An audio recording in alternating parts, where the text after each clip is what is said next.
In Caitlin Clark's Time magazine interview, she discussed some of the most controversial topics, including her Olympic snub, being targeted in the WNBA, and the infamous eye poke saga. So let's talk about it.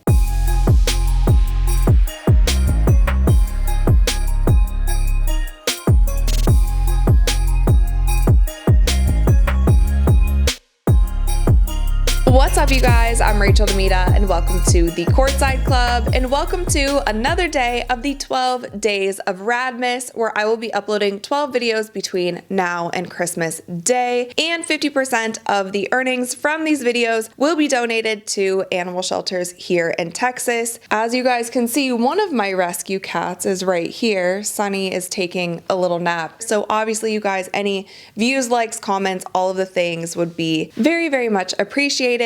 Today's video is actually a part 2 where we are going to dive more into the Time magazine interview for Caitlin Clark's Athlete of the Year award. If you guys haven't seen part 1, make sure that you check out yesterday's video. Today we're going to go over some more topics that she talked about in this interview, starting with her being targeted in the WNBA. Now, we saw throughout the WNBA season how physical the game was, and there were multiple points in the year where she was pushed, shoved, thrown to the ground. A lot of things happened. And the interviewer here specifically asked her about the incident between her and Kennedy Carter. And here is what she had to say. She said, "I never thought I was being targeted. Obviously, that shouldn't ever happen within a game, but basketball is physical. Your emotions can get the best of you. My emotions have gotten the best of me at many times." She said she did not see Angel Reese cheering from the bench. She said, "I don't even know if she really knew what happened. Honestly, I don't think she was cheering because somebody hit me. I really don't think that would be the case, and I hope it's not." And it also said that Reese's representatives did not make her available for this article. So she was asked about this, or she was asked to be involved in this article in some way, and declined. Caitlin also said a lot of people that wanted to have opinions on what was happening probably didn't even watch half the games that they were trying to have a take on, and hadn't supported the W for a really long time. And I do agree with her on that last sentence, because even I saw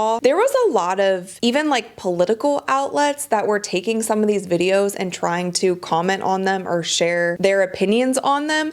And some of these political news people don't know a thing about sports. So just honestly, to me, it was comical sometimes seeing some of these political pundits like trying to commentate a game. It was bad. It was all bad. So I get what she's saying in that sense, but there were some moments where it did seem like some of these players, like we saw it with Kennedy Carter, we saw it when Skylar Diggins kind of sped up and shoved Caitlin. There were moments throughout the season where, yes, whether it was targeting or whether it was players just Caitlin getting the best of them, things were happening that were pretty blatant. But I do love Caitlin's attitude on just not really making excuses for any of that. She's like, hey, the game's physical, I just go about it. And I think that that's the mentality that she needs to have. Now on to the Olympic snub, which people have been talking about since June, since it was literally announced. And they specifically talked about a day that Caitlin had a really great game. So she had 7 3-pointers and a 30-point game in a Fever victory. And she said that she was on the bus. She texted her agent that she hoped that that performance helped her case to make the Olympic team for Paris. And Clark's agent responded immediately and said, "I have to call you." And when Caitlin got that text, she's like, "Oh, damn, I must have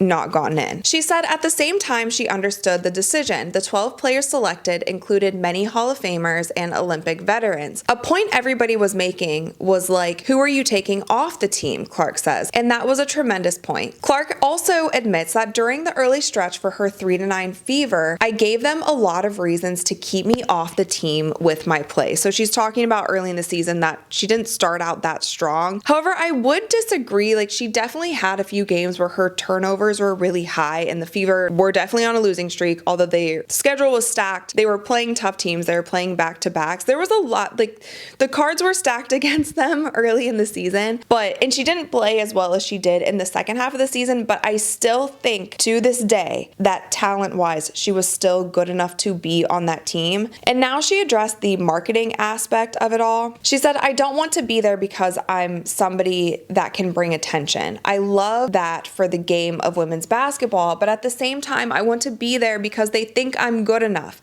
I don't want to be some little person that is kind of dragged around for people to cheer about and only watch because I'm sitting on the bench. That whole narrative kind of upsets me because that is not fair. It's disrespectful to the people that were on the team that had earned it and were really good. It's also disrespectful to myself. And I get what she's saying here. And there were some media people who were dying on that hill that was saying, even if she sucked, even if she was the worst player in the WNBA, you still need to take her because of her marketability and because of how many fans that she had. That was never my full argument. While I think that that is an argument that adds to the appeal of putting her on the team, I never thought the Olympic Committee, the Olympic Selection Committee, was truly honest about the players that they had selected. They said that they selected the 12 best players in the WNBA, and I don't think that that was true. They didn't select the 12 best players. I think they selected some players for their legacy, including players like Diana Taurasi. They selected some because of their leadership, because they had been there before. But you can't say we're choosing the 12 best, because if you were choosing the 12 best, I think Caitlin would have been there, even though she went from, in my opinion, one of the 12 best players in the WNBA at the beginning of the season to one of the 5 best players in the WNBA by the end of the season. She was up there in MVP voting. She was 3rd in MVP voting. She was good enough to be on that team, and she wouldn't have been the first rookie to ever be on an Olympic team. Diana Taurasi did it. Candace Parker did it. Like, there were plenty of players who played in the Olympics during their rookie season. And so for that reason, I absolutely still to this day think that she should have been on that team. And I think, one, it would have been good. They still would have won, and it also would have brought in more eyeballs to a global stage. So now let's talk about the eye poke, the infamous Dejanay Carrington eye poke. And here's what Caitlin Clark had to say about that. She said, "Never once did that cross my mind that it was on purpose. I've been poked in the eye many times playing basketball. It happens." She said, "The debate about intent reveals a gender double standard. If that would have happened in the NBA, do you think people would have showed up the next day and been like, hey, Tyrese Halliburton, did you poke Steph Curry in the eye on purpose?" And Caitlin said that she wasn't aware that the Players Union was going after Christine Brennan. She said that whole line of questioning that Carrington got was not appropriate, and she did not like that. I still a little bit disagree with her on this, because if we look at players like a Draymond Green, he gets asked about his hard fouls all the time, and there are crazy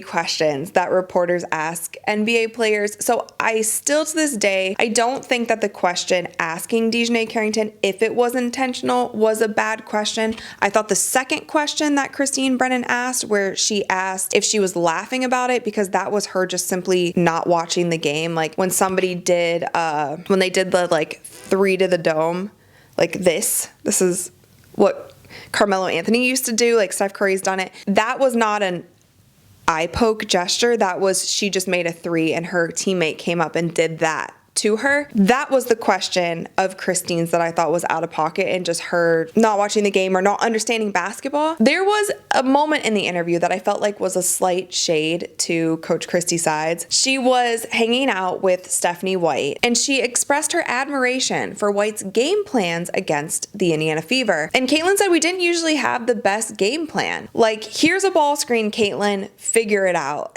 And although she didn't call out Christie Sides, it seemed like she was saying they didn't really have that great of coaching last season. And lastly, you guys, Caitlin Clark did address Unrivaled and why she decided to decline. And here's what she had to say. She said, "I didn't rule out doing it in the future, but this year is just not the best for me. She thinks spending the winter weightlifting and working out solo in the gym will elevate her game. It's going to be good for me to do my own thing and have my own space." She says, "I kind of just want to stay out of the spotlight." And I feel her on that. She has been one of the biggest celebrities this year. She has had a spotlight on her. She has had a microscope on her. There have been so many controversies and toxicity surrounding her, whether she wanted to be a part of it or not. So I totally get her just taking one off season to get stronger, do what she needs to do, and see also how Unrivaled unfolds. She can kind of get an outsider's look at how the league's going to be run, the style of play, all of those types of things. But she definitely said that she's not ruling it out, like we've talked about in previous videos. Her and Nafisa Collier seem relatively close. They also have the same agent. So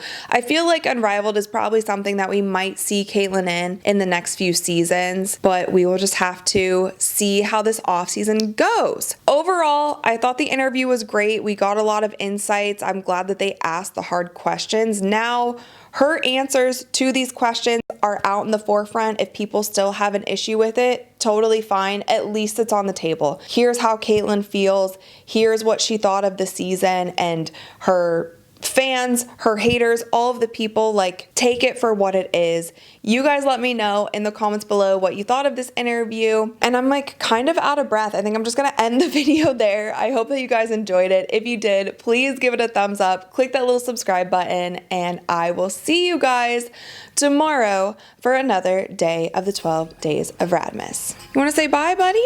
Sunny says like and subscribe so we can save all the cats and dogs. Ooh, you know.